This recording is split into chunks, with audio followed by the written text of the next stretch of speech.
السلام علیکم، امید کرتا ہوں کہ دوستوں آپ سب خیریت سے ہوں گے۔ میں پاکستان پینل کوڈ کے ایک اور سیکشن کے ساتھ آپ لوگوں کی خدمت میں حاضر ہوں۔ اس سیکشن میں ہم قتل کی آخری قسم پڑھیں گے جو کہ ڈیفائن کیا ہے پاکستان پینل کوڈ نے۔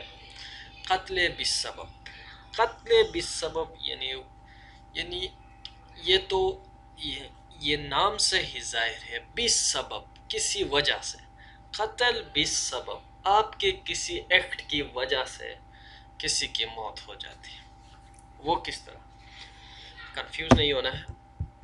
whoever without any intention to cause death of، یہاں بھی انٹینشن نہیں ہے۔ or cause harm، یا زخمی کرنے کا بھی ارادہ نہیں ہے بھائی۔ to any person، کسی کو بھی نہ زخمی کرنے کا ارادہ ہے نہ مارنے کا ارادہ۔ does any unlawful act، لیکن بندہ کوئی unlawful act کرتا ہے which becomes، جو ہو جاتا ہے a cause، وجہ for the death of another person، is said to commit قتل بالسبب۔ illustration میں واضح ہے، میں آپ کو بتا دیتا ہوں کہ بھئی آپ کا ارادہ نہیں ہے کہ بھئی کسی کو مار دے، نہ آپ کا ارادہ ہے کہ کسی کو زخمی کرے، لیکن آپ نے کوئی ایسی کام کیا ہے جو اللیگل کام ہے، غیر قانونی کام ہے، جس کی وجہ سے کسی کی موت ہو جاتی ہے، تو وہ قتل بالسبب ہے۔ فار ایگزامپل، ایک شاہراہ ہے، یہاں ایگزامپل دی گئی ہے، ایک شاہراہ ہے، بیسٹ ایگزامپل ہے۔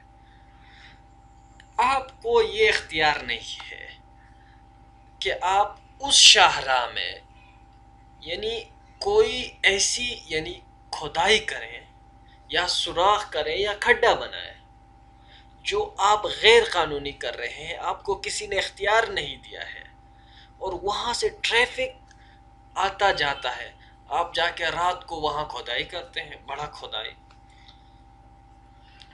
اور تو صبح صبح جب کوئی گاڑی آ کے اس کھڈے میں گر جاتی ہے اور اس سے کسی کی موت ہو جاتی ہے، تو یہ قتل بالسبب ہے، آپ کی کسی انلیگل ایکٹ کی وجہ سے کسی کی موت ہو گئی۔ اگر آپ وہاں کھڈا نہیں کھودتے بھائی، تو شاہراہ ہے، تو تو یہ ایکسیڈنٹ نہیں ہوتا، لیکن آپ نے ایک غلط کام کیا ہے، اور آپ نے ایک غیر قانونی حرکت کی، ایک شاہراہ میں آپ نے غار بنایا یا کھڈا بنایا جو غیر قانونی ہے، تو جو ہے آپ اس قتل کے کیا ہے، لائبل ہے، اور اس کی جو پنشمنٹ ہے قتل بالسبب سیکشن 322 میں whoever commits قتل بالسبب shall be liable to دیت، وہ بھی دیت ادا کرے گا۔ اگر کسی کی ایسی غیر قانونی حرکت کی وجہ سے کسی کی موت ہو جاتی ہے، تو وہ لائبل ہوگا کس چیز کے لیے؟ دیت کے لیے۔ دیت کا اماؤنٹ میں نے پہلے بھی بتایا، اب بھی بتاتا ہوں کہ بھئی صوبائی حکومت ہر سال جون میں، ہر مالیاتی سال کے جون میں ایک نوٹیفیکیشن صوبائی آفیشیل گیزٹ میں شائع کرتا ہے کہ بھئی اس سال جو ہے دیت کی اماؤنٹ کتنی ہوگی، وہ کس بنیاد پر طے کرتی ہے۔ اس کے لیے جو ہے سیکشن 23 میں ویلیو آف دیت بتایا گیا ہے، the court shall subject to the injunction of Islam as laid down in the Holy Quran and Sunnah, keeping in view the financial position of the convict and the heirs of the victim, fix the value of دیت which shall not be less than the value of 30,630 grams of silver۔